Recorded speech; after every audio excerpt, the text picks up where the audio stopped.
Hello and welcome to ASEAN Challenge, the show to give you the latest headlines, hot topics, and updates happening around your ASEAN community in two languages, Thai and English. I'm Rosalyn Tepawan. And I'm Alisa สิทธิวงศ์ขอต้อนรับคุณผู้ชมทุกท่านเข้าสู่รายการ ASEAN Challenge ค่ะข่าวสารรอบอาเซียนเป็นภาษาอังกฤษและภาษาไทย In our first segment, What's Happening in ASEAN Around Us, we'll take you to see what's happening in Vietnam with the economy going through a major shift, especially as it begins its first official manufacturing company where it produces everything in-house. And the debut happened at a recent show, the Paris Motor Show that took place in October recently, where Vietnam's first domestically manufactured car has bet big, and they've created two of the first models. So far, VinFast has debuted an SUV and a small sedan, which is the first of many to come. That's right. So the brand itself, VinFast, falls under a group called Vin Group, JSC, which is actually a giant, we can say, real estate company in the country itself. But now they're hitting into the automobile industry, and hopefully with their two new models, they're hoping to be able to grow the market in Vietnam itself. Now, talking about the cars itself, it is what they say Vietnamese at heart, but Italian design, and the engine is German. So we can expect nice designs coming from them, and as well as, of course, the engine is on a platform base that comes from BMW as well. So quality and, of course, beauty in it as well. Now, as we can see them launching or coming out in their grand opening, this was at the Paris Motor Show, which happened at the beginning of the month. Nevertheless, they did not exactly say how much they costed. However, they did hope that it would be affordable to the Vietnamese people, hoping to be able to target a greater amount of people in Vietnam. It looks very nice and sleek and very, very luxurious, you could say. Now, this debut comes at a time where the economy, the market for automobiles around the world isn't exactly doing quite well, especially with a lot of new technologies and various cash-rich tech firms kind of squeezing profits from these car companies. So because of that, it's a smaller market, you could say, but Vietnam is actually, VinFast in particular, is really betting big. They come a little bit slower compared to many other countries like Malaysia and Indonesia that produce their own cars like the Tata and the Protons and such, but they believe that this new company has a lot to benefit because not only is it a partnership among various countries where you said earlier there was a lot of, you could say, collaboration between BMW, components from, say, Canada with the firm Magnastair, and design work from the Italian design house Pininfarina. There's a lot of other executives who have a lot of experience coming from General Motors. For example, people with expertise, at least 5 of the leadership team in VinFast include CEO James DeLuca, manufacturing president Sean Calvert, all veterans of GM, all chipping in to help with VinFast. So they got a lot of support and assistance to boost their efforts and hopes for the future. That's right. So as you can see that they did launch it out for the public eye to see at the Paris Motor Show, but we can expect the cars to actually be hitting the streets next August. And they hope to be able to produce a capacity of 250,000 cars annually in the next 5 years or so, which is an equivalent to 92% of all the cars sold in Vietnam last year. So this is a number that was predicted according to data collected by the Vietnam Automobile Manufacturers Association, or VAMA. And of course, in June, the U.S. automobile giant General Motors agreed to transfer full ownership of its Hanoi factory to VinFast for the Vietnamese firm to produce small cars under a GM global license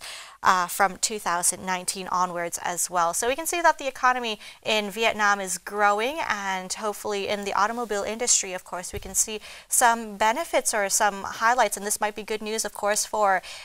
several Asian countries, because after they do produce in Vietnam, they do plan to expand to other countries in Southeast Asia as well. Indeed. So they've got some business plans and quite ambitious ones covering not just Vietnam but of course across the region in the pipeline. But again, this ambition does not come without risks. And so with that said, we have to keep watching to see how VinFast is going to continue to manufacture and spread across the region. ใช่แล้วค่ะ ASEAN Around Us นะคะวันนี้เราจะพาคุณผู้ชมไปที่จริงๆ Paris Motor Show นะคะอย่างที่เราเห็นกันตอนนี้แบรนด์นี้อาจจะเป็นแบรนด์ที่หลายคนอาจจะยังไม่ค่อยรู้จักกันสักเท่าไหร่นะคะ VinFast นั่นเองนะคะเป็นบริษัทในเครือ Vin Group JSC นะคะซึ่งเป็นบริษัทด้านอสังหาริมทรัพย์ยักษ์ใหญ่ของเวียดนามค่ะซึ่งตั้งเป้าว่าจะเป็นผู้ผลิตรถยนต์สัญชาติเวียดนามรายแรกของประเทศเลยซึ่งรถยนต์ที่เราเห็นกันในขณะนี้นะคะก็ถือว่าเป็นรถยนต์รุ่นแรกของบริษัทที่อยู่ภายใต้แบรนด์ของตัวเองที่จะลดแล่นอยู่บนถนนในเดือนสิงหาคมปี 2561 นะคะซึ่งทางบริษัท VinFast เนี่ยก็ได้วางแผนให้โรงงานมีกำลังการผลิตรถยนต์อยู่ที่ 250,000 คันต่อปีในช่วง 5 ปีข้างหน้าซึ่งจะเทียบเท่ากับ 92% ของรถยนต์ที่ขายในเวียดนามเมื่อปีก่อนตามข้อมูลที่รวบรวมโดยสมาคมผู้ผลิตรถยนต์แห่งเวียดนามหรือว่า VAMA นะคะซึ่งรถยนต์ที่เราเห็นในขณะนี้สิ่งที่เราเรียกกันคือมันคือรถยนต์สัญชาติเวียดนามดีไซน์อิตาเลียนแล้วก็เครื่องยนต์ภายในเป็นของเยอรมันนะคะเพราะว่าเครื่องยนต์ต่างๆเนี่ยก็จะมีส่วนที่มาจาก BMW ด้วยนะคะในส่วนของราคานี้อันนี้ต้องไปรุ้นดูอีกทีนึงแต่ว่าคาดว่าคืออย่างที่ CEO ของ VinFast ได้ออกมาพูดว่าอยากจะทำให้ราคาเนี่ยเอื้อมไปถึงสำหรับคนเวียดนามทั่วไปเพราะฉะนั้นเนี่ยเขาอยากจะให้คนเวียดนามออกมาใช้รถยนต์คันนี้เยอะๆก็ต้องไปลุ้นดูอีกทีนึงว่าจะราคาเท่าไหร่กันนะคะก็อาจจะมีการขยายกิจการออกไปในส่วนของประเทศอื่นๆในอาเซียนอีกด้วยแต่ว่าช่วงแรกก็จะมีการผลิตแล้วก็ขายในเวียดนามอย่างเดียวค่ะค่ะนับว่า Vin Group นะคะหรือว่า VinFast ก็ตั้งเป้าสูงมากแต่ในเวลาเดียวกันก็ได้ผลิตรถจำนวนเยอะนะคะนับว่า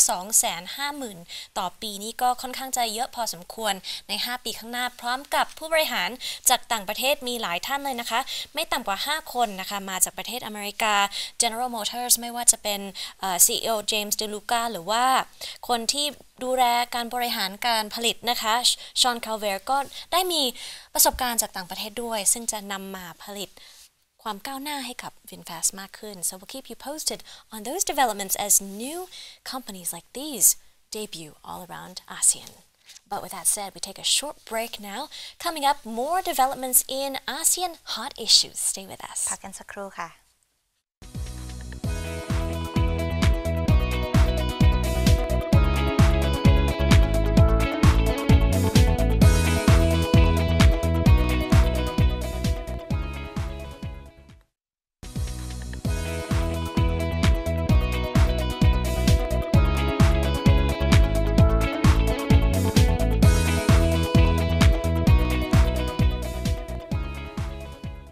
Welcome back to ASEAN Challenge into ASEAN hot issues. Now let's take a look at what's happening in Malaysia with new efforts now in the by-election. Malaysia's Anwar Ibrahim has faced the first test so far of his move toward premiership, which is in the pipeline. Many are expecting that the 93-year-old Mahathir Mohamad, current Prime Minister of Malaysia, will hand over the torch to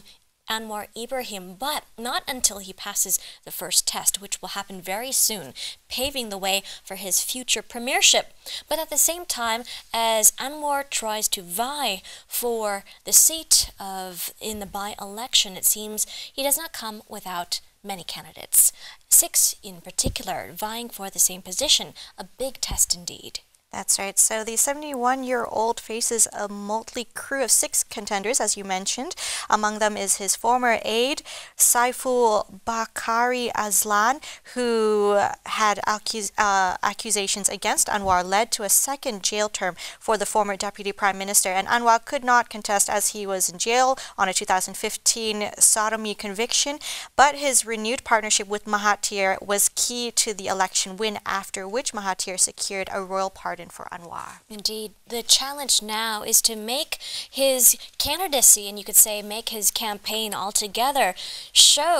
counter the criticism that he's in a hurry to take over from the seat of the current prime minister. So that said, it's a bitter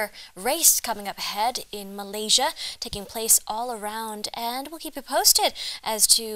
what those outcomes produce as various candidates try to make their rounds in their last-ditch efforts. ใช่แล้วค่ะมาดูกันในส่วนข่าวของ ASEAN Hot Issue ในสัปดาห์นี้นะคะมาเริ่มกันที่ประเทศมาเลเซียกันค่ะซึ่งนายอันวาอิบราฮิมนะคะชนะการเลือกตั้งซ่อมสสมาเลเซียด้วยคะแนนเสียงอย่างถล่มทลายนะคะซึ่งเป็นการกลับมาสู่การเมืองอีกครั้งหลังจากเคยต้องโทษจำคุกคดีประพฤติผิดทางเพศแล้วก็ปูทางสู่ตำแหน่งนายกรัฐมนตรีนั่นเองค่ะซึ่งนายอันวาอิบราฮิมเนี่ยแถลงว่าชัยชนะที่เกิดขึ้นอย่างเกินคาดหมายเนี่ยค่ะทำให้เขาเนี่ยมีความเชื่อมั่นเป็นว่าชัยชนะที่แสดงถึงความเชื่อมั่นในรัฐบาลชุดนี้แนวทางการปฏิรูปแล้วก็ตำแหน่งนายกรัฐมนตรีที่จะมาถึงนั่นเองค่ะใช่แล้วค่ะ so we'll keep you posted on those developments as Malaysia faces a huge pivot in politics coming up soon. But from Malaysia, we head over to more developments coming up in Thailand. Along the borders of Thailand, one of the biggest drug busts has taken place on the borders of Chiang Rai province, where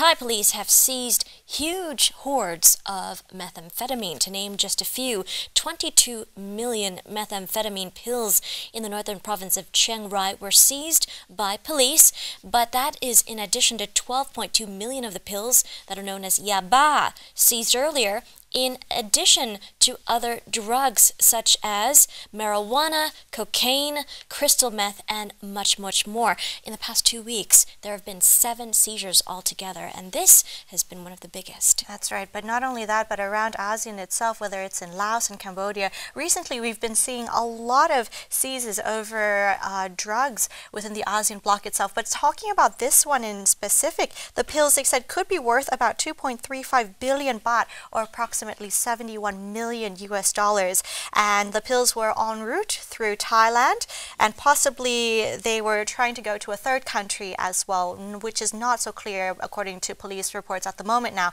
where they were heading. And however,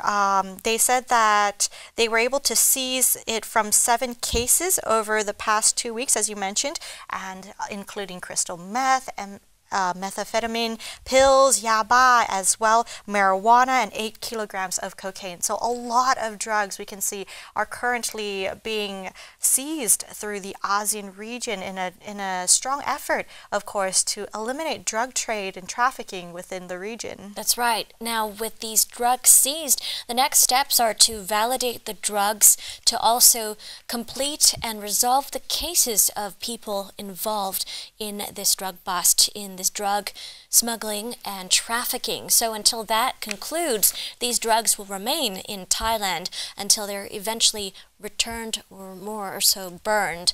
under the FDA and various officials. But in this particular case, 13 suspects have been arrested in connection with these cases, 6 in relation to Saturday's drug bust, and investigations are still ongoing as to see who could be behind the case. But oftentimes in such seizures, usually the drug mules are persecuted, but not the people behind them, the kingpins, which continue to be hunted, you could say. That, as mentioned, that recently we've been seeing a lot of seizing of drugs within the ASEAN bloc, and in which the UN Office on Drugs and Crimes, or the UNODC, has said that the production and trafficking of methamphetamine in Southeast Asia has reached what they call, and I quote, alarming levels. And this was back in May, actually. But however, we're starting to see that a lot of seizing is happening at the moment now. Record seizures of the stimulant have recently been made in Malaysia and Indonesia. And of course, much of it was the methamphetamine drug as well. Right. Meanwhile, we'll keep our eyes peeled to see how police will go about handling the case, as Thailand, you could say, is on the verge of decriminalizing marijuana, or perhaps even hemp, for, you could say, medical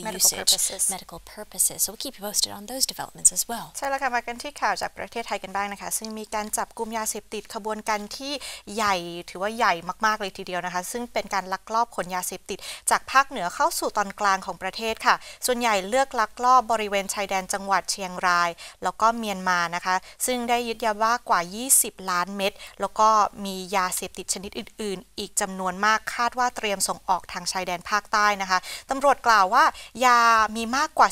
12.2 ล้านชนิดหรือว่าที่เรียกกันว่ายาบ้า เม็ดค่ะขออภัยนะคะซึ่งถูกจับกุมเมื่อวันเสาร์ที่13ตุลาคมที่ผ่านมาโดยข้อมูลประมาณการจากการจับกุมในครั้งล่าสุดเนี้ยค่ะยานี้น่าจะมีมูลค่าประมาณ 2.35 พันล้านบาทหรือว่าประมาณ71 ล้านดอลลาร์ทีเดียวก็เยอะทีเดียวนะคะสำหรับยาบ้าในครั้งนี้เราก็จะเห็นบ่อยๆว่าช่วงนี้มีการจับกุมยาเสพติดค่อนข้างที่จะเยอะในแถบอาเซียนก็ถือว่าเป็นมาตรการการทำงานที่อาจจะดีแต่ว่าในการผลิตในแง่ของว่ามีผลิตออกมาเยอะมากแล้วมีการค้าของยาเสพติดเยอะเนี่ยก็ไม่ใช่เรื่องที่ดีอยู่ละนะคะก็ต้องตามมาดูว่าจะเป็นอย่างไรต่อไปถูกต้องค่ะ Now from Thailand we head over to other countries and developments especially in Myanmar concerning the cases against journalists. Now we've been following a case involving two Reuters journalists that were jailed for their offense which the government has accused them of violating some colonial era acts and with that said, the case is still ongoing as various parties are still trying to appeal. Meanwhile, more journalists are actually stepping in and getting involved now, leading to their turning in and their detaining. So far, 3 senior journalists from Myanmar's largest private newspaper have stepped in to hand themselves in for remanding in custody after handing themselves over to police earlier on Wednesday. They had said their particular news networks and organizations were raided and the paper offices were raided by police earlier, and that is before they eventually turned themselves in. Now, these particular journalists come from 11 media group. One of them is the editor-in-chief, Cha Saw-lin. Another involves other journalists as well, you could say from various papers and various news media. But altogether, they were accused by the police, by the government in particular. One, the Yangon regional government, had earlier filed a complaint against these journalists, complaining of an article they published by a chief reporter of a paper. Now, the chief reporter's name is Pyo Wai-win. The article involved raising questions about public spending, including an overhaul of transport in the country's commercial hub. Now, this article, according to the Yangon regional government, had led to the fear of alarm or complaints, which, according to the colonial era penal code, anything that results in cause or fear of alarm by the public,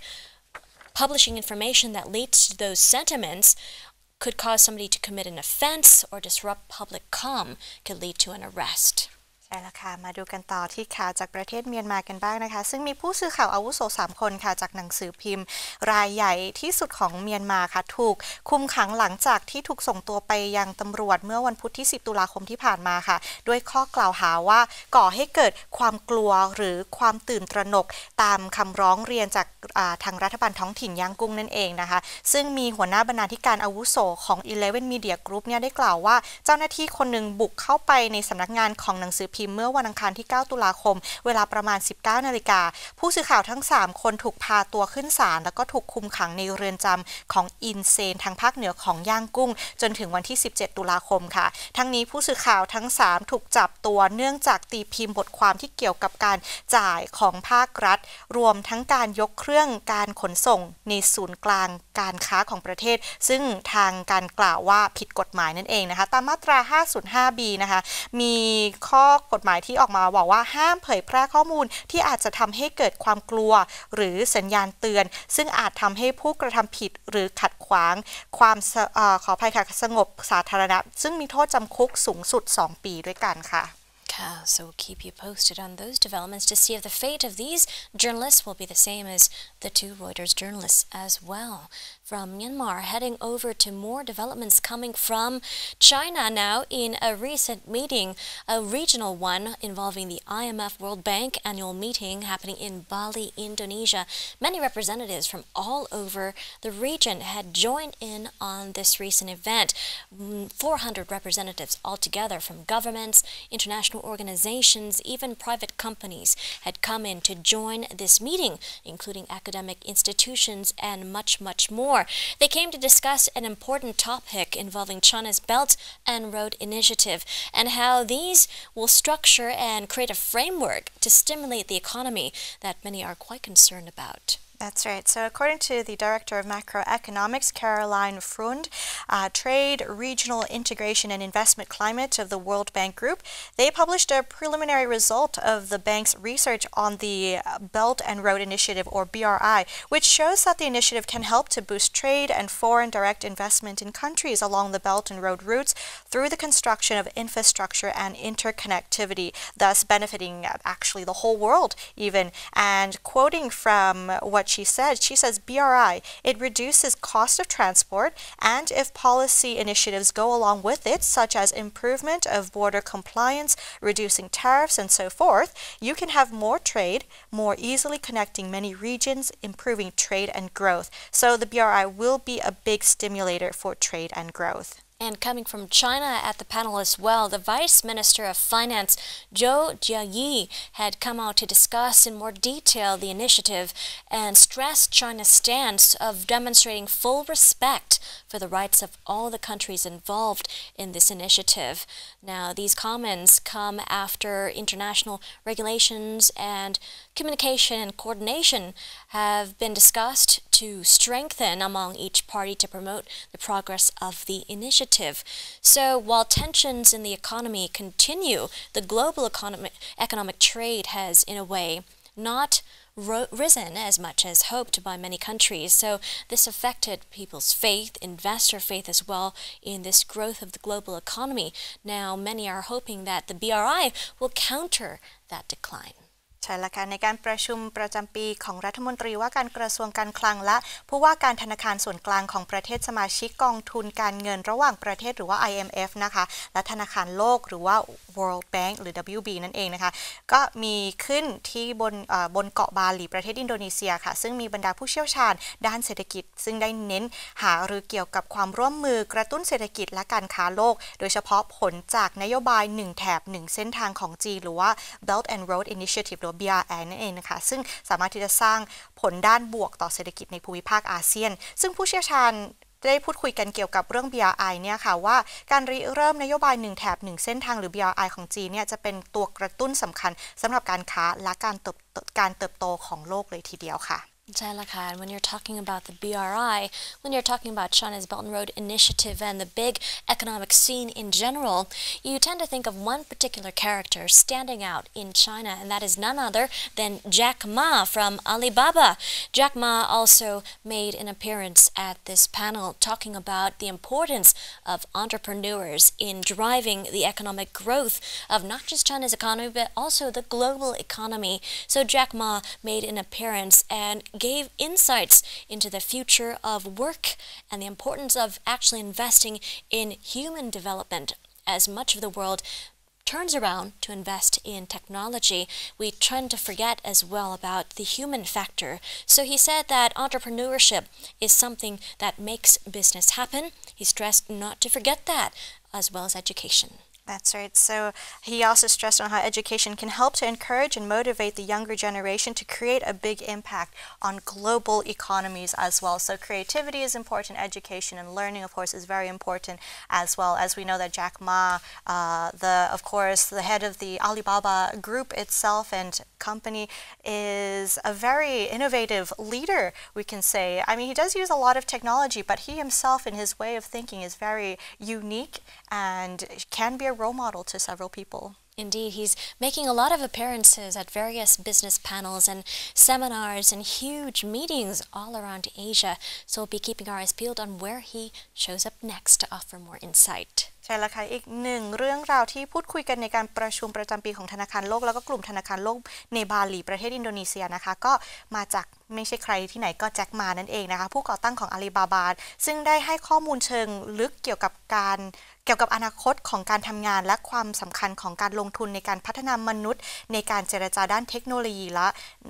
นวัตกรรมนะคะซึ่งนอกจากนี้นะคะเขายังได้แบ่งปันความคิดของเขาเกี่ยวกับการช่วยผู้ประกอบการในการขับเคลื่อนเศรษฐกิจในการพูดคุยกับประธานธนาคารโลกจิมยองคิมขออภัยค่ะโดยเน้นว่าควรที่จะพยายามที่จะส่งเสริมผู้ประกอบการที่มีไอเดียและก็ความฝันซึ่งการศึกษาเนี่ยสามารถที่จะช่วยกระตุ้นให้เยาวชนรุ่นใหม่สร้างผลงานที่ดีแล้วก็มีผลกระทบที่ยิ่งใหญ่ต่อเศรษฐกิจโลกได้อีกต่างหากค่ะ So indeed, Jack Ma's pearls of wisdom continue to drive dreams of entrepreneurs into the future. And those are our ASEAN hot issues. Time to take a short break. When we come back, more coming up in ASEAN calendar. Don't go away. พักกันสักครู่ค่ะ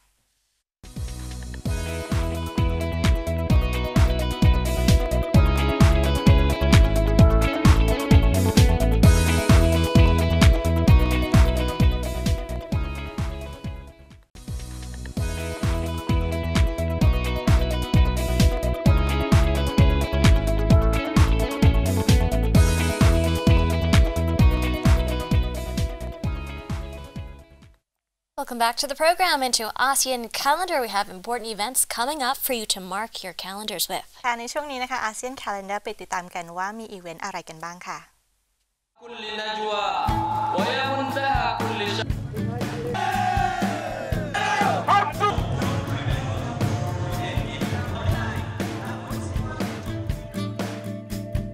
The 23rd of October 2018, Full Moon Day of Thading Yut. Full Moon Day of Thading Yut is one of the most important of public holidays in Myanmar. It is a Buddhist holiday that celebrates the coming of Buddha back from heaven after he stayed there during Buddhist Lent, teaching his mother and other heavenly gods his various laws and doctrines. The holiday comes on the full moon of the Buddhist lunar month of Thading Yut, just after the completion of Lent. On the Gregorian calendar, it often falls sometime in October. Full Moon Day in Thading Yut is also known as Myanmar's Festival of Lights. It is thought that Buddha and other heavenly beings built a star ladder on Buddha's way down to earth and that people put lights all over their homes to welcome him. Today, the tradition of lighting up buildings continues. Across the country, people also use clay lamps fueled by sesame seed oil and cotton wick. On Full Moon Day of Thading Yut, there are fundraising drives for charities, musical performances, street dancing, and all manner of festivities and entertainment. It is also a day on which children pay respect to their elders, on which many couples get married after the long Lenten period, which traditionally is not supposed to have any weddings.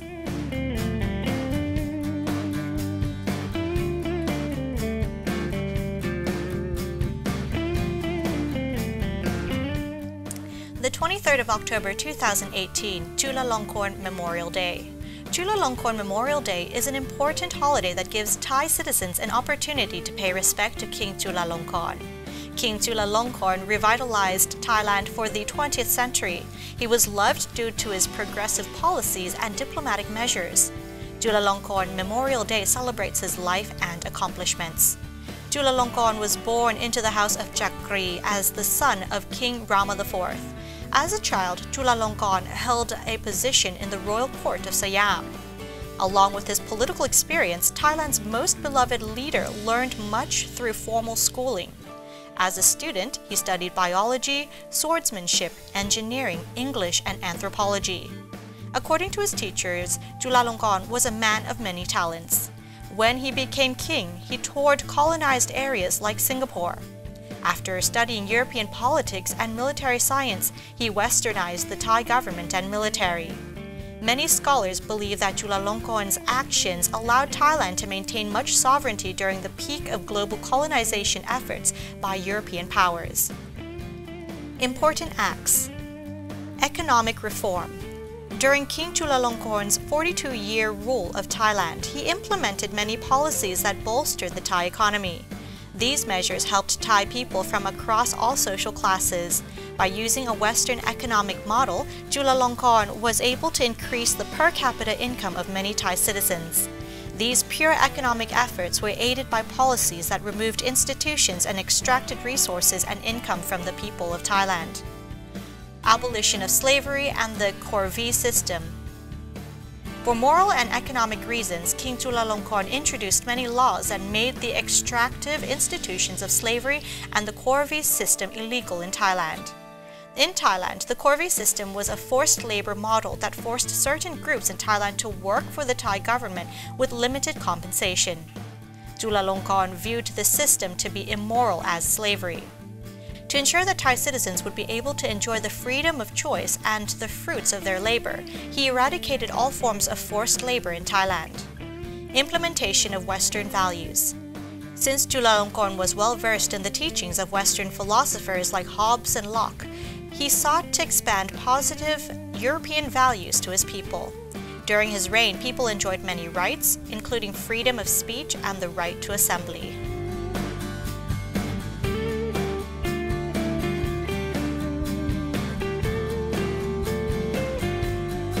The 24th of October 2018, end of Buddhist Lent. ออกพรรษา marks the end of the 3-month Buddhist Lent period and the traditional end of the rainy season.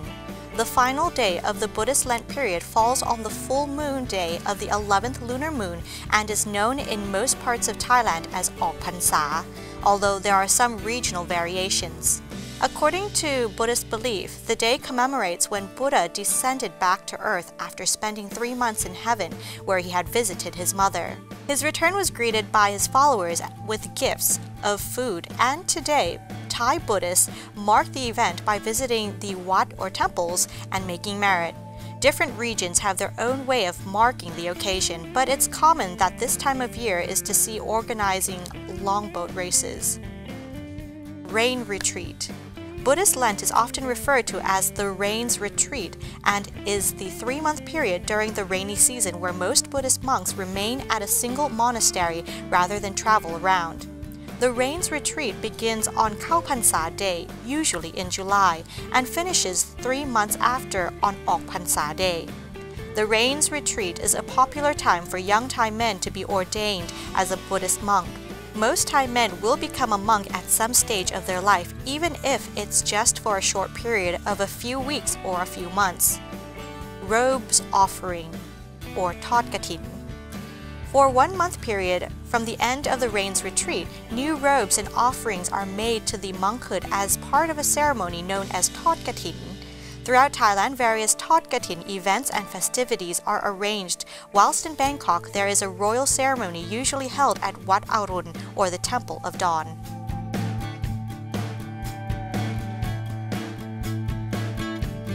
The 25th of October 2018, Boat Racing Festival.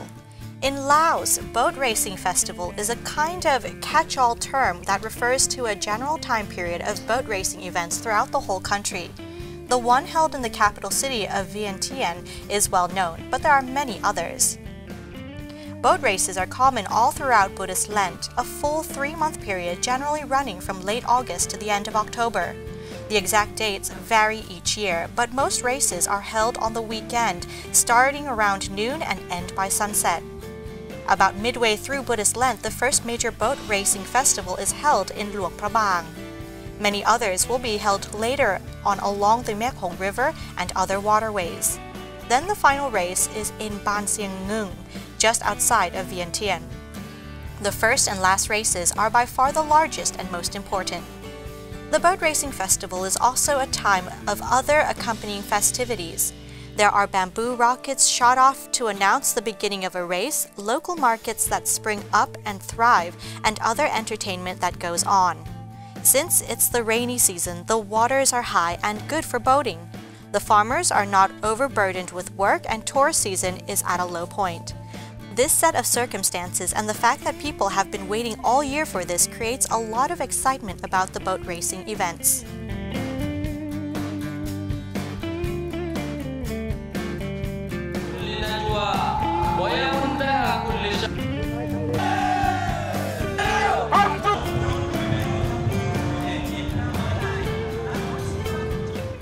And those are our ASEAN calendars. It's time for a short break. Coming back, we'll have ASEAN interview for you. Stay with us. พักกันสักครู่ค่ะ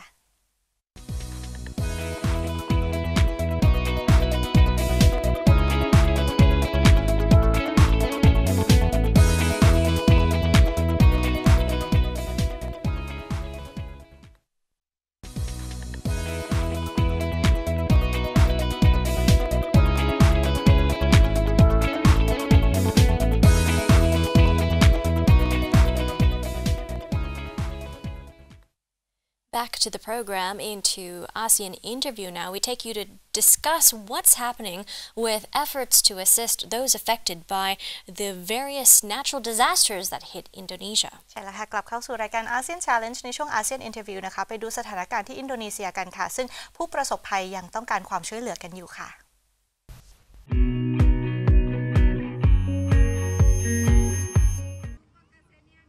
2 weeks after the 7.5 magnitude earthquake and ensuing tsunami struck the Indonesian island of Sulawesi, many victims are still in urgent need of support. The government has decided to call off the search for victims, citing concerns about the spread of diseases. The goal now is to focus on the next phase of rebuilding. Tens of thousands of people, many of them children, have no home to return to and are desperately in need of help. About 78,000 people have been displaced by the quake tsunami and the liquefaction that followed, like most of the evacuees. Derma has lost her house and all her belongings, but she's just glad that everyone's still alive in her family. She, along with 60 other people, have been living under one single tent since they survived the September 28th earthquake that claimed more than 2,000 lives. Derma's home was in Petobo, one of the worst-hit neighborhoods in Palu. Indonesia's National Board of Disaster Management has said debris will be cleared and the site will be eventually turned into parks and monuments. While the adults are busy finding resources to rebuild their lives, the children in Palu are left behind. Volunteers have set up a temporary school for the kids to learn and play. Puput and Alia are sisters. When the earthquake struck, they were home alone. They had to run for their lives while protecting their younger siblings. For 9 hours, the 11-year-old and the 10-year-old walked in the dark, in deep mud, looking for their parents. The girls eventually got to a safe place near the airport and found their parents. They said they miss home, but they like the temporary school at the shelter, where they can play, learn how to draw, and listen to fairy tales. United Nations Secretary-General Antonio Guterres visited the quake-hit Indonesian island of Sulawesi on Friday the 12th, praising the extraordinary resilience of local residents and pledging support for the government's rebuilding effort. A 7.5 magnitude earthquake on September 28th triggered a tsunami and extensive soil liquefaction, a phenomenon that turned soft soil into a seething mire, killing 2,073 people. The latest official estimate says up to 5,000 more may be missing. The president, this will be an Indonesian-led process. The vice president already told me that they intend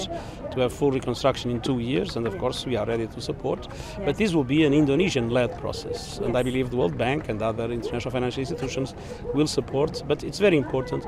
to recognize that the Indonesians have been led this process and have been doing it with a lot of efficiency. But I want to pay tribute to the extraordinary resilience of the people of Sulawesi, the Indonesian people, to their courage, to the solidarity they have shown, and also to say that I am very appreciative of the excellent and quick response led by the government of Indonesia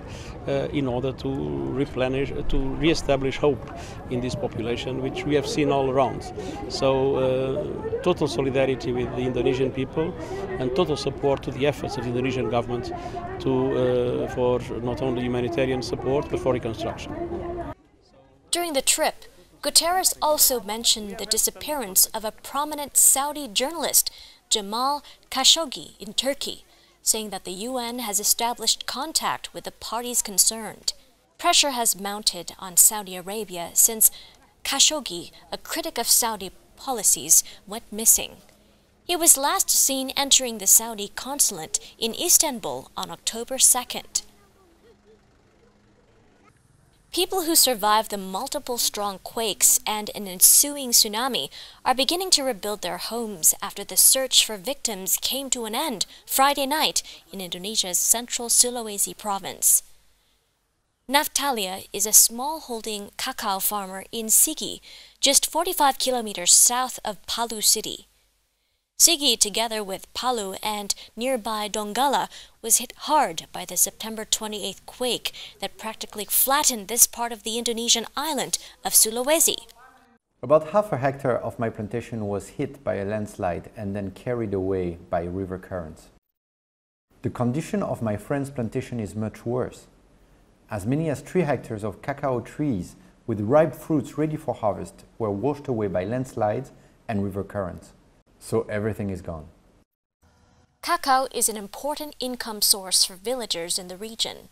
In fact, Sulawesi accounts for 75% of Indonesia's total cacao production. The earthquake's impact on this important commodity still remains to be seen, but some farmers said all their plantations have been destroyed, and more importantly, the disruption of logistics have stopped buyers from coming. Ang runs an agricultural commodities trading business. Since 1987, he's been sourcing cacao, coffee beans, and cloves from smallholding farmers in the region. One of his warehouses was located at Petobo, a district in Palu City that was badly destroyed by the quake. 地震后2-3天才是我敢勇敢，因为这边不能够进来，因为这个大树沉下来不能够进来。我工人我就找我的工人，他说完了那个店，我说好了。 Ang's clients are international agricultural conglomerates, such as Singapore-based Olam and US-based Cargill. The twin disasters have completely disrupted logistics in and out of Palu City. Like his upstream suppliers, Ang also faces a logistical nightmare in reaching his customers. He doesn't know when he will reopen his business, and he's worried about the bank loan he took for advance cash payment to smallholder farmers. He says for businesses to go back to normal, it might take as long as 3 years. So far, workers have found more than 2,000 bodies, but officials admitted that thousands more may still be buried and said they'll end the effort to recover the bodies Friday night.